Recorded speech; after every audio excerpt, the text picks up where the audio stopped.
Hello? Would you accept a call from Milan, Italy? What? No. Wait, I guess? Am I talking with Nora from TLA? TLA? Sorry, who are you? I think it's time we have a talk, Nora. Fine. But who the heck are you? Okay, I'm Max, game designer of A Whisper in a Twilight. Wait. On Facebook, did I ask you about Max? Exactly, I am Max. No, that's not... Sorry, my memory is terrible. The past is irrelevant. Il futuro è ciò di cui dobbiamo parlare in questa telefonata. Where exactly are you? I am in the last remaining phone box in Milan. It's raining outside. Are you sure it's safe to be in a phone box in a thunderstorm? Nothing is really secure in life, Nora. Ultimately, we are small but shining lights in the darkness. What's this music? Oh, it's from Sunken, one of my musical albums. You have speakers in Italian phone boxes. Nope, it's just in our minds. Like everything else, apparently. You got the point of this calling, Nora. Not in the least. Give me more. Tutto ciò che è importante nella nostra vita, se ci pensi, è invisibile come la musica. Thank God for Google Translate. Wait, did you write a piece of music called The Story of Hannah? Yep. It is from the original soundtrack of A Whisper in a Twilight. Okay, I guess I know more about you than I first thought, because that piece of music just blew me away. Thanks, Nora. I knew you would appreciate it. Hey, are you still there? I've had a kind of crazy idea. Can you still talk? I mean, is anybody lined up to use the phone? Oh, don't worry. I don't think anyone can see in this phone booth. You know, even in Italy we have our magical Doctor Who-style phone booth. Okay, just don't say no straight away. I just assume you're really busy with your game. Not really. I never sleep. Now, why doesn't that surprise me? MystiTech is working on this little film called The Returned. It's about a character I think you could relate to. And I'm just wondering if you'd be interested in doing the music. You mean something like this? What, the actual... Do you like it? You being inside my head? Sure. But seriously, that's exactly what I'm looking for. It's because you asked me too. You just don't know you did it yet. Well, did you ask me to do something that I've already done, and you don't know yet? It's like in A Whisper in a Twilight, you know? Let's say that time doesn't always go in one direction. Il tempo è relativo. Oh, you speak Italian? Not really. Actually, not at all. My memory is relative, Max. But to get back to your game, in one of your videos, I recall this mysterious artifact, the activation of which you said was very important. You mean this? Okay, I really don't want to know how you got that inside my head, but yes, that. I remember being quite worried by that little thing. Well, it's not really little, but don't worry. If you follow the story, you will be able to activate it. That's partly reassuring, but there's something else about it that triggers me. Something hot and perhaps dangerous. Max, is it quite powerful? For the player, or do you mean for you? I think I mean for me. And suddenly, she of the terrible memory is remembering this other video where you mentioned an ant and a nuclear reactor. Wait, what? How did you see that video? I removed it from YouTube. Well, Max, I think in the future you're going to show it to me. But I think at that point I'm going to realize that you understand. Understand? What it might be like to come face to face with the raw power of creativity.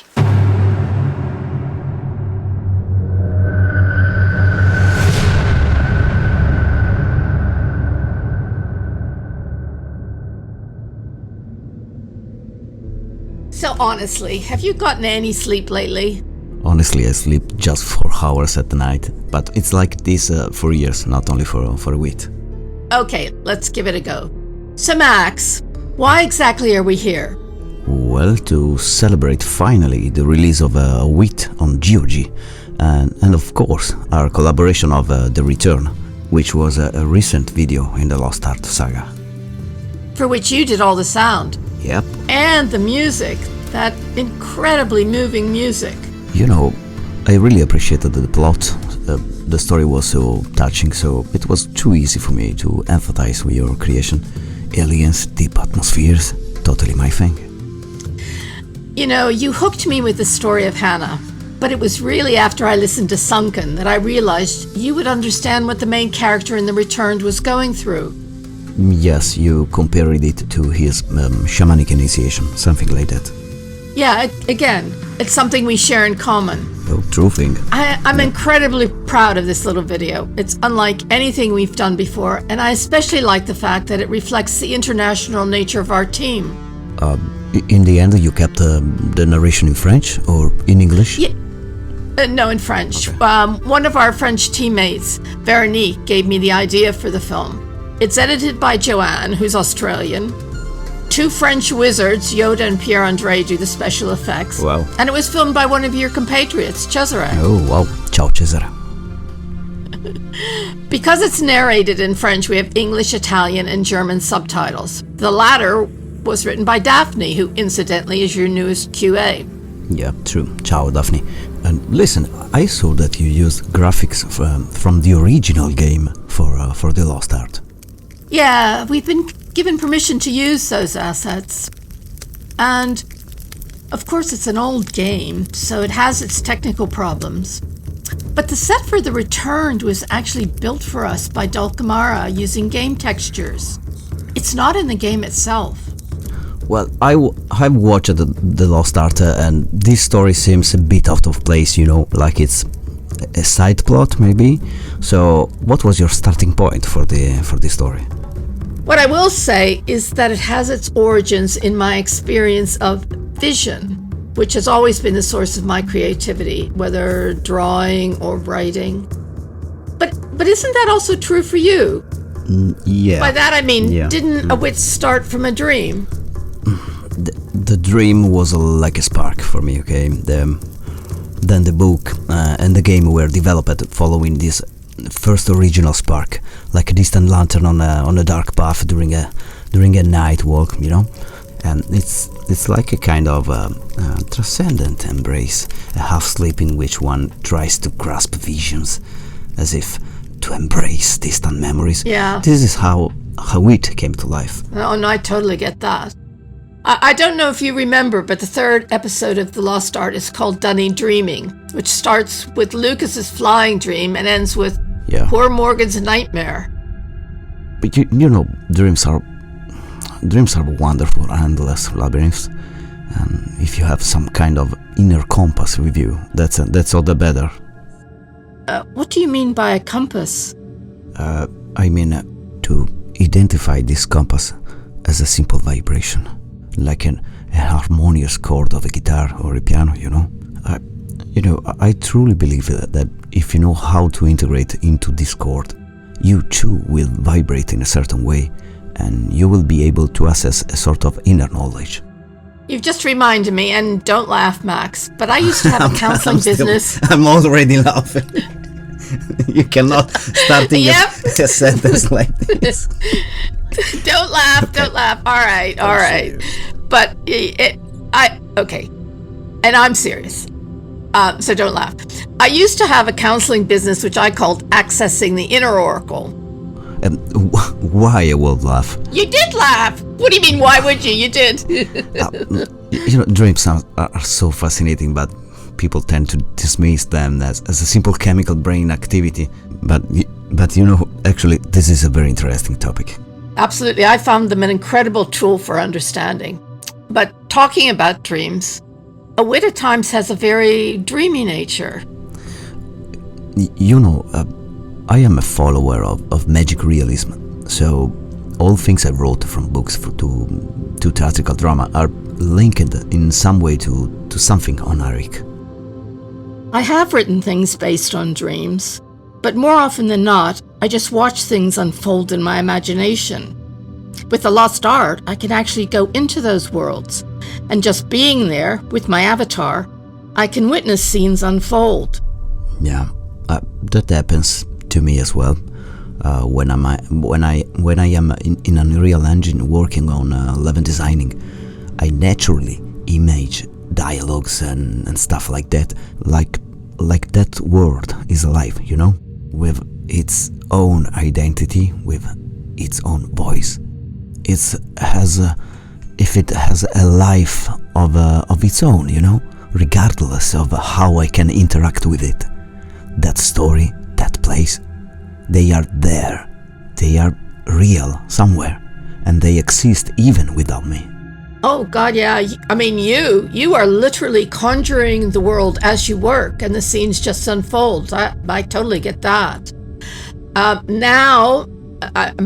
now, I mean, after all these years of working on this, I have the characters' voices in my head, including the ones who have changed over the years. For instance, not naming any names, but Henry is now an Italian-American.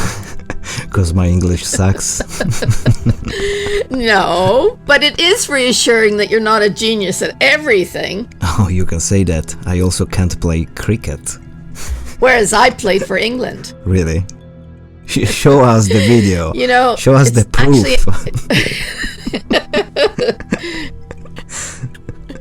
You know, it's actually I'm going to get an AI, make a video of me playing cricket. But no, it's actually uncanny us meeting now, because Henry's arc, which we touched on in the episode 9 titles, is going to take a turn. And you couldn't be more perfect to incarnate this new journey. And then, you know, you convinced me to play a little part in a wit. Well, you helped me by bringing me some fantastic QAs. The 2 Jims. Hi, Jim. Hi, James. Hi, guys. And now we've got Daphne as well. Hi, Daphne. You've made testing such great fun, Max. You spoil your QAs rotten.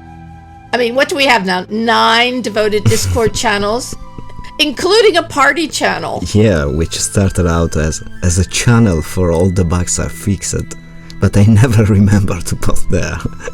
But to answer you, you know, the first thing I learned directing plays is that the play is more important than any ego on stage. The only purpose for me is to tell stories, because it's the story that needs to be told, okay? Yeah. Still, I'll be very curious to see how much, if at all, the story of a wit changes as people play it, and as you get feedback from your team and fans of the game. Do you think it will? Not the main story, because that is already written, or rather, the story already has its direction, and I have already written it in its entirety. But how this story unfolds, with the integration of new characters, twists and turns, and new elements and dialogues, is for now part of the writing work that I am carrying out with my friend and co-producer Zach Leary, the American writer and screenwriter known for writing Dark Space. But of course, it will be nice if some side plots can be added that will enrich the game, that is different, you know? Like Fathom's Abyss. No, that will only make sense to people if they know that Fathom is one of our QAs. Who, along with JD, tries so hard to break the game. Oh, and they did it many times. Look, before we end, I'd like to talk about my reaction to your statement about being an ant trying to build a nuclear reactor. Okay, shoot. Because when I actually saw the activation of the Arcana, and I certainly don't want to give any spoilers, but this is all related to what I'm trying so hard not to say, I was just stunned.